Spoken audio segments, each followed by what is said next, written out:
Hi dear students, myself Pooja Patwar and today we are going to read chapter number 6 from the book Footprints Without Feet, and the name of the chapter is The Making of a Scientist. In this chapter, we will acknowledge how Richard Albright became a famous scientist and what were the characteristics and what were the things that derived him to be so interested in the science. So let us start reading. Richard Albright has received the Searle Scholar Award and the Secring Plough Award for biochemistry and molecular biology. It was his fascination for butterflies that opened the world of science to him. So, right from his childhood, he was very attracted towards the butterflies. So, butterflies में interest होने की वजह से he just went to the science field. Okay, so let us start reading. At the age of 22, a former scout of the year excited the scientific world with a new theory on how cells work. तो he was just 22 years old जब उन्होंने अपनी theory release करी कि sales कैसे काम करते हैं. And in the same in the previous year he was announce the scout of the year. So scout क्या होता है? जैसे एनसीसी जो कैडेट्स होते हैं, एनसीसी में जो पार्ट लेते हैं, उनके जो मतलब सारे होते हैं, आर्मी के बंदे हो गए या एनसीसी के जो स्टूडेंट्स होते हैं, उनको स्काउट्स बोलते हैं. ठीक है, तो उनको scout of the year announce किया गया था. तो उन्होंने just at the age of 22 उन्होंने अपनी थियोरी रिलीज करी जिसमें कि ये बताया हुआ था कि सेल्स कैसे काम करते हैं. Richard H Ebright and his college roommate explained the theory in an article in the proceedings of the National Academy of Science. So उन्होंने अपनी थियोरी एक्सप्लेन करी थी रिचर्ड एच एब्राइट और उनके एक रूममेट थे कॉलेज के, जिन्होंने ये थियोरी एक्सप्लेन करी एक आर्टिकल में. और it was the first time कि कोई जो थियोरी है किसी कॉलेज स्टूडेंट की, वो PNA मतलब proceedings of national academy of science में रिलीज़ की गई थी. ये एक जर्नल का नाम है और ये जर्नल बहुत ज़्यादा USA का इम्पॉर्टेंट जर्नल है जिसमें कि किसी कॉलेज स्टूडेंट की कोई थियोरी पब्लिश नहीं की जाती. So it was the first time that from this thing only we can acknowledge के ये जो थियोरी रिलीज करी थी that was so important. It was the first time that this important scientific journal had ever publish the work of a college students. In sports, that would be like making the big leagues at the age of 15 and hitting a home run for your first time at bat. So अगर ये first time हुआ था कि किसी ऐसी जो PNA है उस साइंटिफिक जर्नल ने फर्स्ट टाइम किसी कॉलेज स्टूडेंट की थियोरी पब्लिश की थी. अगर आप स्पोर्ट्स में उसको साथ कंपेयर करें तो स्पोर्ट्स में ऐसे होगा जैसे कि कोई फर्स्ट टाइम 15 ईयर्स की एज में कोई फर्स्ट टाइम होम रन कर दे. मतलब होम रन बेसबॉल एक्टिविटी में होता है. बेसबॉल को बोला जाता है, गेम है बेसबॉल, जिसमें कि एक बैट होता है, एक बॉल होती है और वो उसमें जैसे क्रिकेट में 6 रन्स होते हैं, ऐसे ही बेसबॉल में जब कोई बड़ा शॉट लगाता है उसको होम रन बोलते हैं. So it was just like hitting a home run at the age of 15. ठीक है. So for Richard Albright it was the first time in a long string of achievements in science and other fields. So Richard एब्राइट के लिए जो जिन्होंने इतनी ज़्यादा achievements ली थी field बाकी फील्ड्स में उन्होंने इतना मेहनत करी थी और उनके लिए फर्स्ट टाइम था. And it all started with butterflies. और ये स्टोरी कहाँ से स्टार्ट हुई थी? बटरफ्लाइज से, because he had a fascination towards the butterflies. As an only child, Albright grew up north of Reading, Pennsylvania. तो Pennsylvania is a name of a place. एक जगह का नाम है पेनिसिल्विया और वहाँ की एक लोकेशन है, एक एरिया का नाम है रीडिंग. तो वहाँ पे वो पैदा और बड़े हुए थे एब्राइट.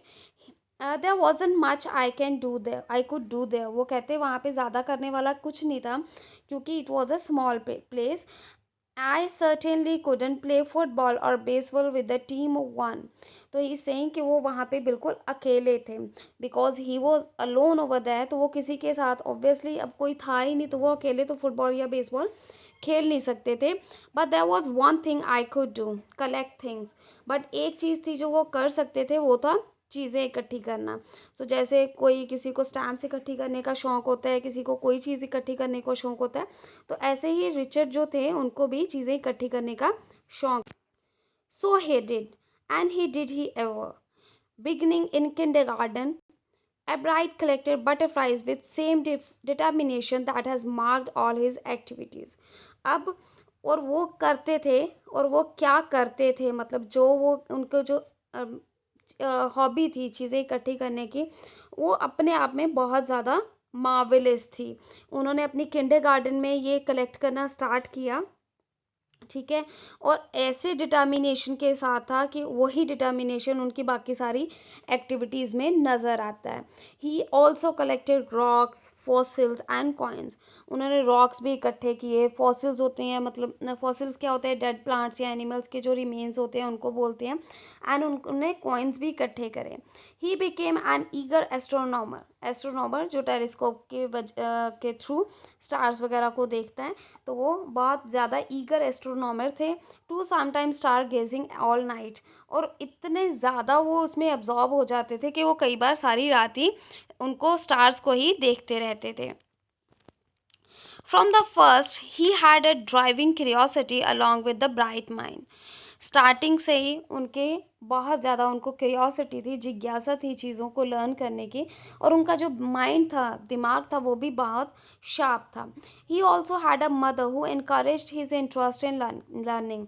उनकी मदर थी जो उनको बहुत ज़्यादा उनका जो लर्निंग में इंटरेस्ट था उसको बहुत ज़्यादा इनकरेज करती थी.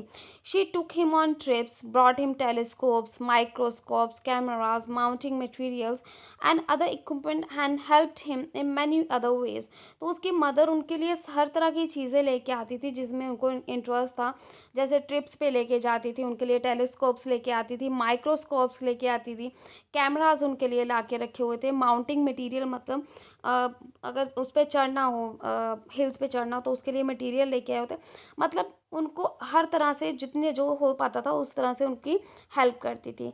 I was his only companion till he started his school. तो जब तक उन्होंने अपना स्कूल स्टार्ट नहीं किया, रिचर्ड ब्राइट जब तक स्कूल जाना नहीं शुरू हुए, तब तक उनकी जो अकेले फ्रेंड थी वो उनकी मदर ही थी. His mother said. After that I would bring home friends for him.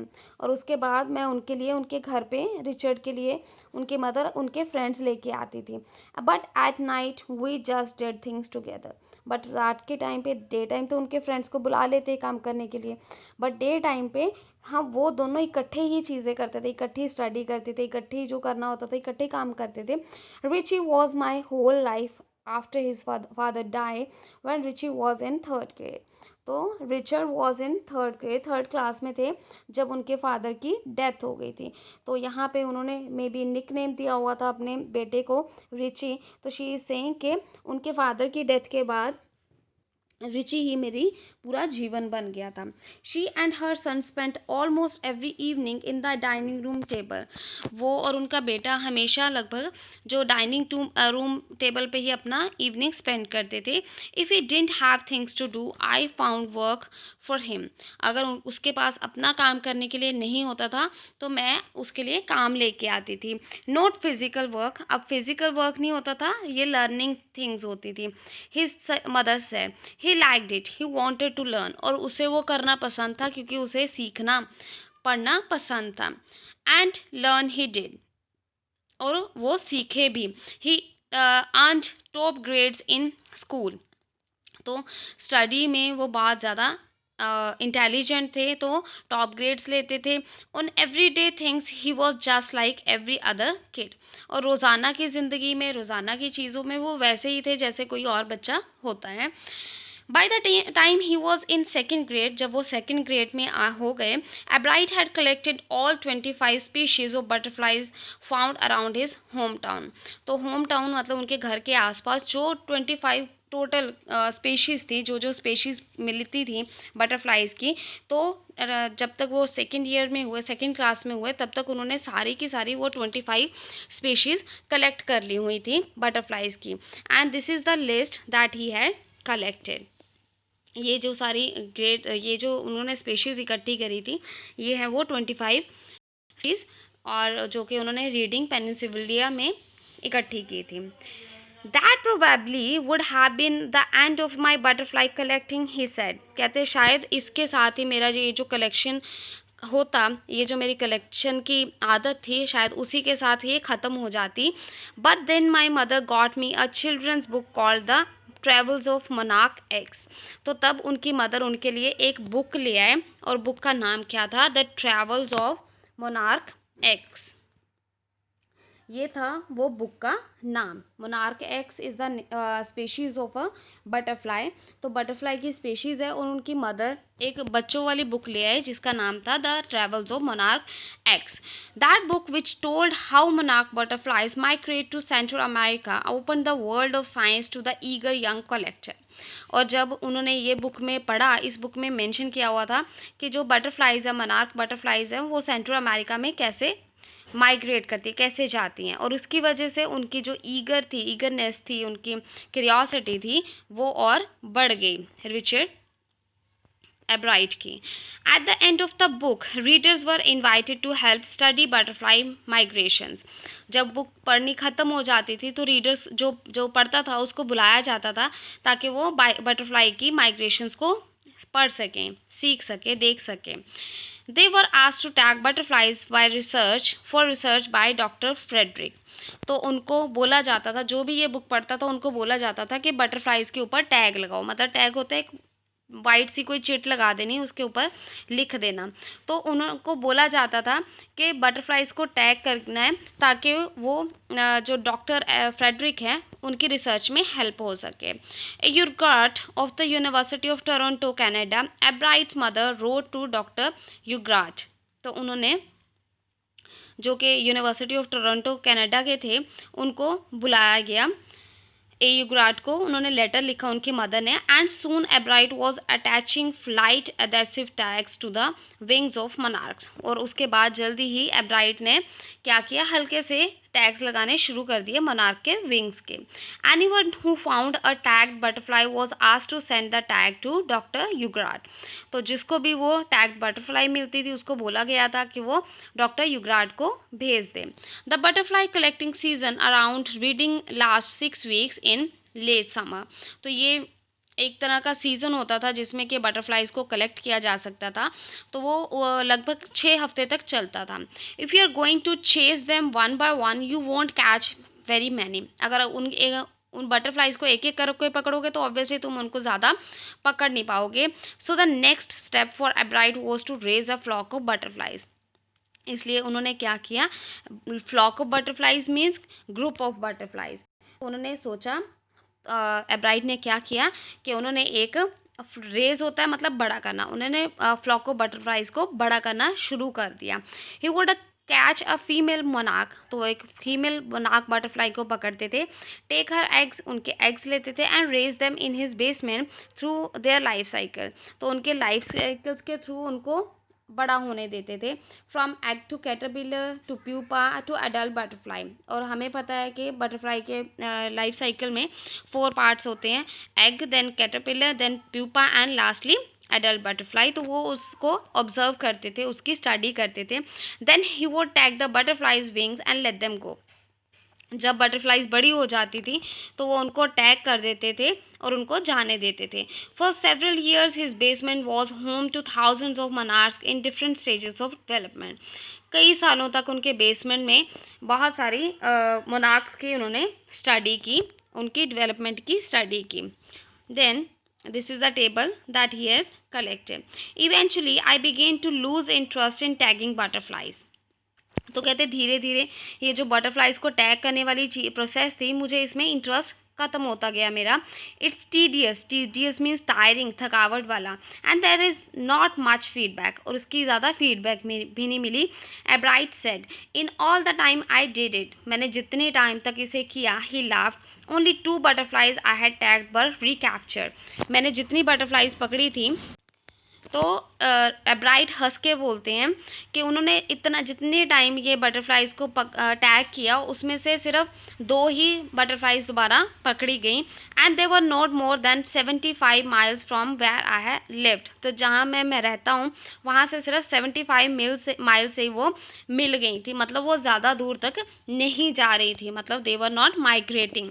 Then in the 7th grade he got a hint of what real science is when he entered a county science fair and lost। और जब उनको actual में पता चला science है क्या है, वो कब पता चला, जब वो 7th ग्रेड में थे, जब उन्होंने अपने काउंटी मंथ मतलब उस एरिया के ही साइंस फेयर में पार्टिसिपेट किया और वो वहाँ पे हार गए। It was really a sad feeling to sit there and not get anything while everybody else had won something. कहते वहाँ पे बैठ के बहुत दुख हुआ क्योंकि वहाँ पे और मतलब सारा दिन बैठे मगर वहाँ से कुछ नहीं मिला, जबकि बाकी जहाँ जिन्होंने पार्टिसिपेट किया था उनके पास कुछ ना कुछ प्राइज थे, मतलब वो कुछ ना कुछ जीते थे। His entry was slides of frog tissues. उनकी एंट्री में क्या था कि वो फ्रॉग टिश्यूज को दिखा रहे थे, which he showed under a microscope. और वो फ्रॉग के टिश्यूज को फ्रॉग टिश्यूज की जो स्लाइड्स थी उनको माइक्रोस्कोप के नीचे दिखा रहे थे। He realize the winners had try to do real experiments not simply making a neat display. और उन्हें रियलाइज किया जो विनर्स थे उन्होंने रियल एक्सपेरिमेंट्स किए थे जबकि उन्होंने सिर्फ दिखाया था। तो उनको रियलाइज हुआ कि उनको सिर्फ दिखाना नहीं है, उनको भी एक्सपेरिमेंट्स करने पड़ेंगे। Already the competitive spirits that derives Richard Ebright was appearing. अब उनमें वो कॉम्पिटिटिव स्पिरिट आ रही थी, मतलब वो भी कुछ करके दिखाना चाहते थे। I knew that for the next year's fair I would have to do a real experiment. अब उनको वहाँ से ही पता चल गया था कि उनको नेक्स्ट जो नेक्स्ट फेयर होगा नेक्स्ट ईयर का, उसमें उनको कुछ एक्सपेरिमेंट्स करके दिखाना पड़ेगा। The subject I knew most was about the insects work. अब जिस सब्जेक्ट के बारे में उनको सबसे ज़्यादा पता था वो था इंसेक्ट्स के बारे में। So I had been doing in the past several years. तो वही उसी पे रिसर्च करे थे, उसी के बारे में उनको बहुत ज़्यादा पता था। So he wrote to doctor Urquhart for ideas. तो उन्होंने डॉक्टर युगराट को आइडियाज़ के लिए लेटर लिखा and back came a stack of suggestions. Stack means बहुत सारे सजेशंस आए एक्सपेरिमेंट्स के लिए। Those kept Ebright busy all through his high schools and led to prize projects in county and international science fairs। और उसकी वजह से उसके बाद वो अपने हाई स्कूल के टाइम पे बिजी रहे और उन्हीं बिजीनेस की वजह से उनको बहुत सारे प्राइजेस मिले काउंटी और इंटरनेशनल फेयर साइंस फेयर में, मतलब he got many prizes for his 8th grade project. अब उनका जब 8th grade का प्रोजेक्ट था, Ebright tried to find the cause of a viral disease that kills nearly all monarch butterflies caterpillars every few years। तो अब उनको 8th grade में जो प्रोजेक्ट था उन्होंने वो कॉज ढूंढना चाहा, कारण ढूंढना चाहा, वो वायरल डिसीज जो कि मोनार्क कैटरपिलर्स को हर साल मारती है।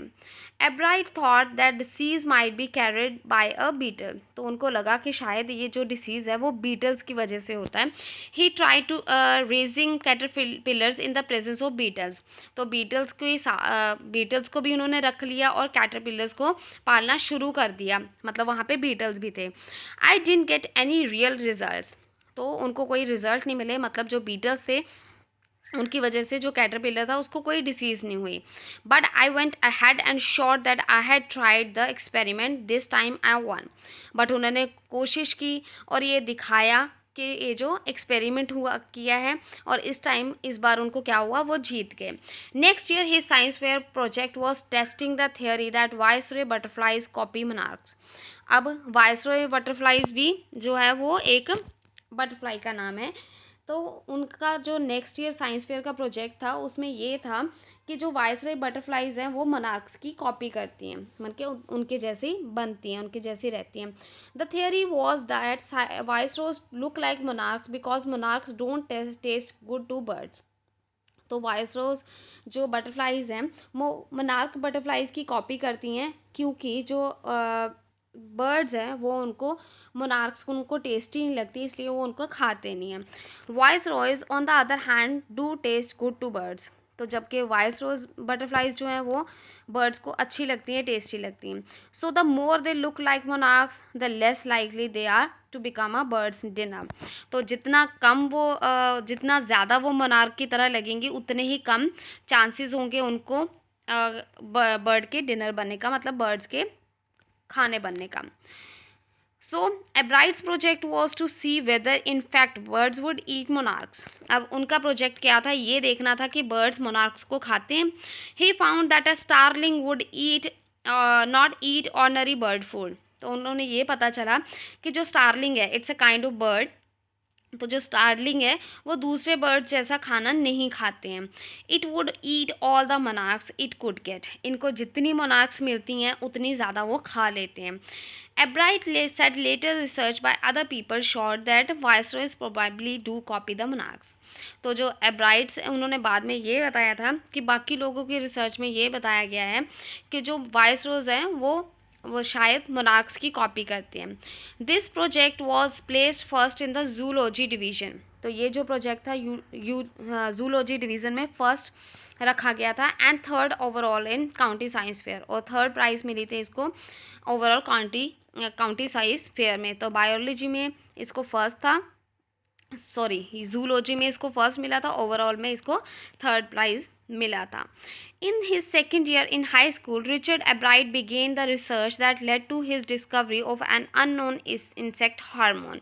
तो सेकेंड ईयर जो था उनका हाई स्कूल में, उन्होंने उसमें रिचर्ड एब्राइट ने अपनी रिसर्च शुरू की जिसमें कि उन्होंने एक अननोन इंसेक्ट हार्मोन की डिस्कवरी करी. Indirectly it also led to his new theory on the life of cells. और इस तरह से इनडायरेक्टली ये उनकी न्यू थ्योरी का भी कारण बनी. The reason he tried to answer was simple. What is the purpose of the 12 tiny gold spots on a monarch pupa? तो वो ये जानना चाहते थे कि जो मोनार्क प्यूपा है उसके ऊपर जो 12 टाइनी गोल्ड स्पॉट्स होते हैं वो किस वजह से होते हैं. Everyone assume the spots were just ornamental. Ornamental means just show के लिए, कि ये जो स्पोर्ट्स हैं ये सिर्फ शो के लिए हैं. Ebright said but doctor Urquhart didn't believe it. तो बट जो डॉक्टर युगराट थे उनको इस पे विश्वास नहीं था, उनको लगता था इसका कोई काम है. To find the answer Ebright and another excellent science student first had to build a device that showed that the spores were producing a hormone necessary for the butterfly's full development. अब उनका एक और friend था जो कि excellent science student था. उनको bright और उनके जो फ्रेंड था उन दोनों को पहले एक डिवाइस बनाना पड़ना था जो कि ये दिखाए कि जो स्पोर्ट्स हैं वो हार्मोन पैदा करता है जो कि बटरफ्लाई की पूरी डेवलपमेंट के लिए ज़रूरी है. This project won Ebright first place in the county fair and entry into the international science and engineering fair. अब इसकी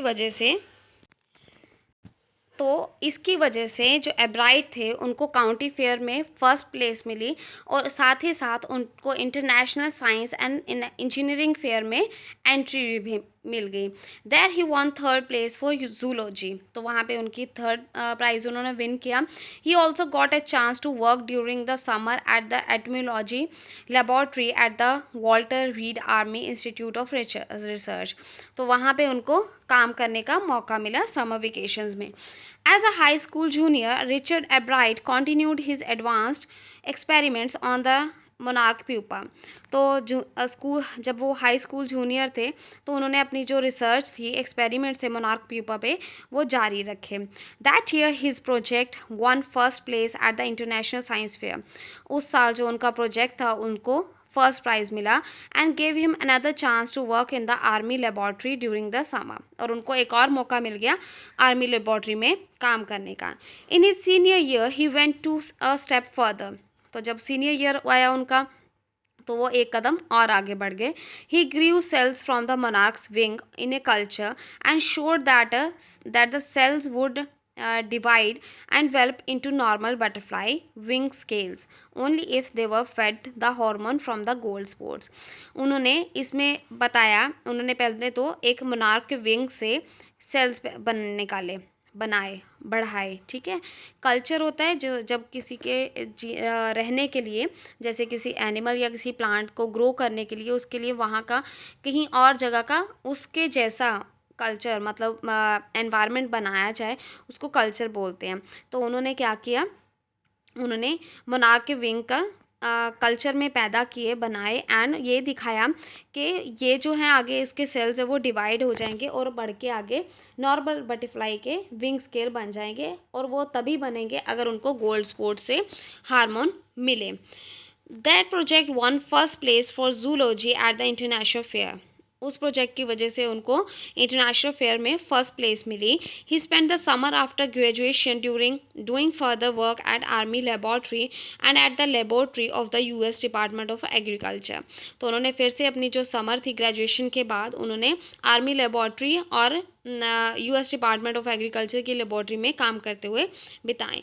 the following summer after his freshman year eight Harvard university, Ebright went back to the laboratory of the Department of Agriculture and did more work on the hormone from the gold sports. अब उन्होंने आगे जो summer आई उसमें उन्होंने, जब वो Harvard university में पहला साल था उनका, तो वो लेबॉर्ट्री में गए। कौन सी लेबॉर्ट्री में गए? डिपार्टमेंट ऑफ एग्रीकल्चर की लेबॉर्ट्री में गए, और वहाँ पे उन्होंने गोल्ड स्पोर्ट से हार्मोन लेके उन पे काम किया। Using the laboratory sophisticated instruments he was able to identify the hormone's chemical structure. अब वहाँ के जो इंस्ट्रूमेंट्स थे लेबॉर्ट्री के, उनको यूज़ करके उन्होंने ये आइडेंटिफाई कर लिया कि हार्मोन्स का केमिकल स्ट्रक्चर कैसा है। A year and a half later, during his junior year, Ebright got the idea for his new theory about cell life. तो उनके जूनियर ईयर्स के बाद, मतलब जूनियर ईयर के 1.5 ईयर लेटर, तो उन्होंने का आइडिया मिला सेल लाइफ के बारे में। It came while he was looking at x-ray photos of the chemical structure of a hormone. और ये उनको आइडिया तब आया जब वो एक्सरे फोटोज देख रहे थे हार्मोन के केमिकल स्ट्रक्चर की। When he saw those photos, एब्राइट didn't shout eureka.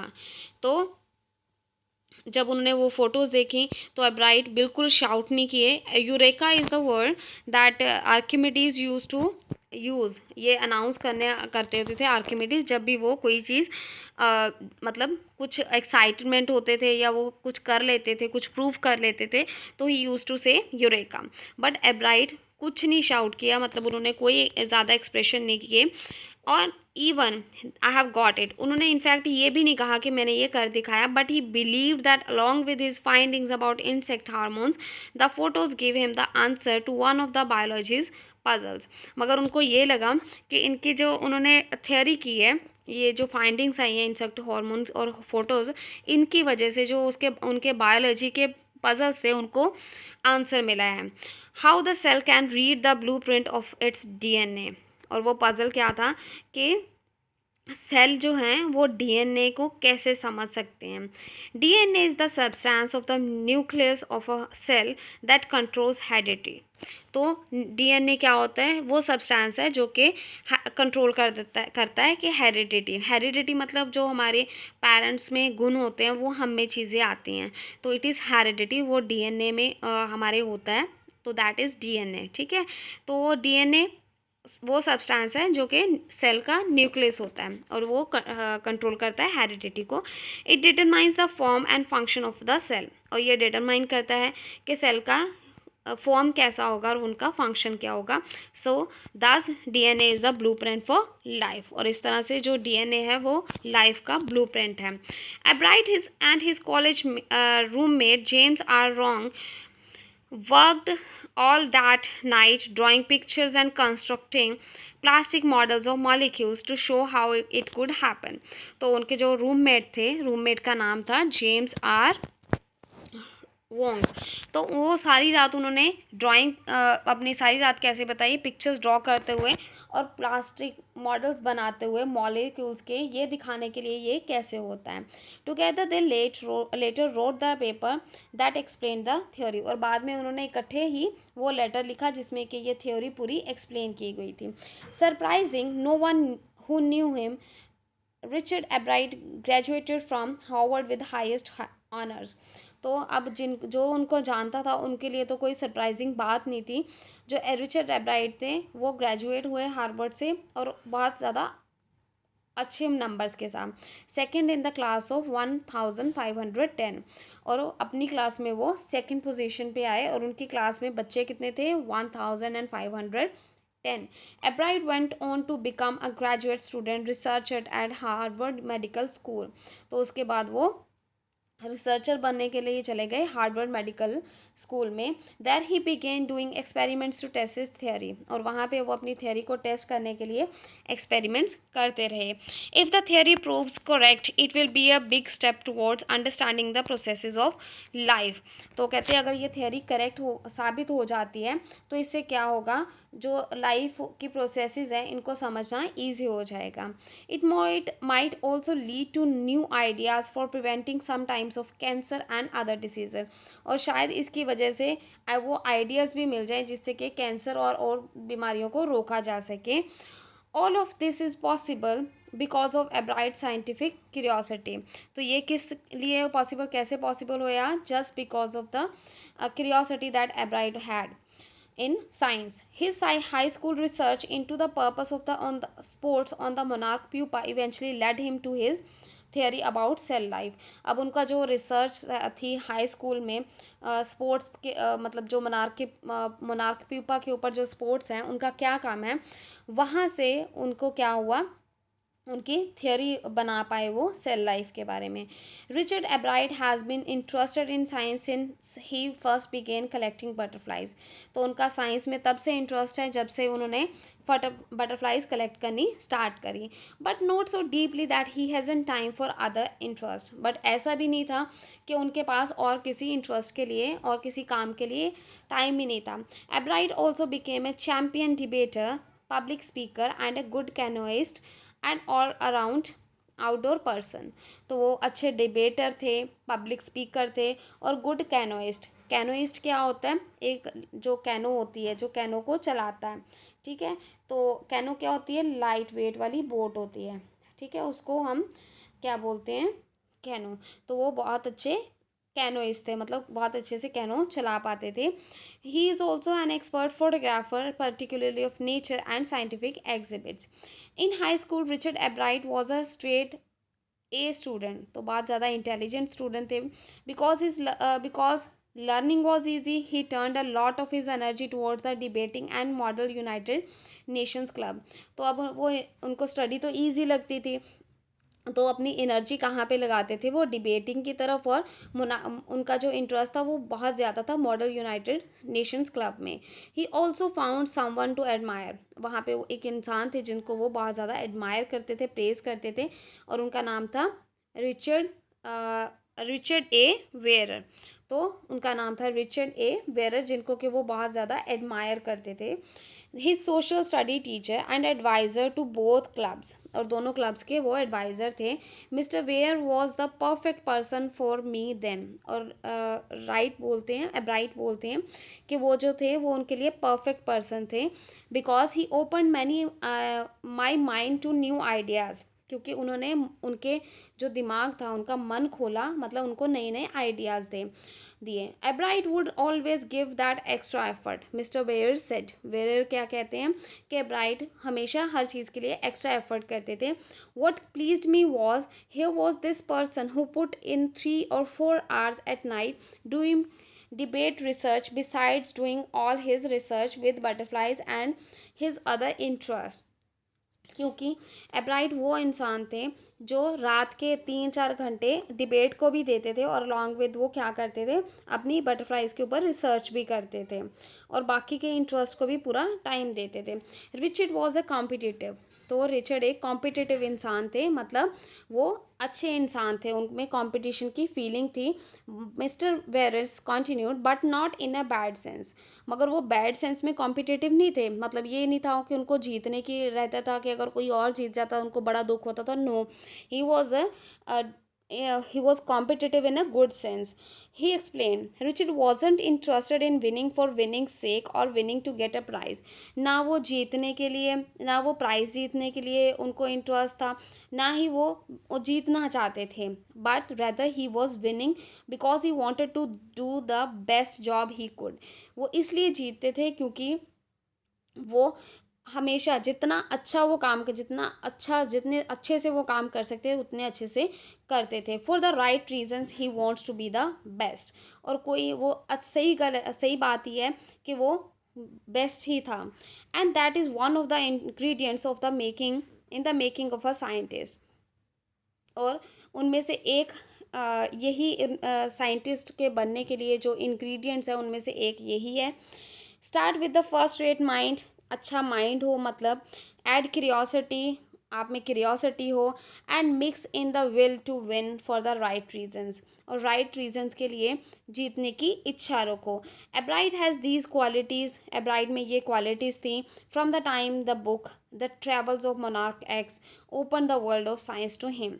जब से उन्होंने जो बुक है ये पढ़ी थी, the travels of Monarch x, जिसकी वजह से उनके लिए साइंस के दरवाजे खुल गए, मतलब वो उनका साइंस में इंटरेस्ट बहुत बढ़ गया.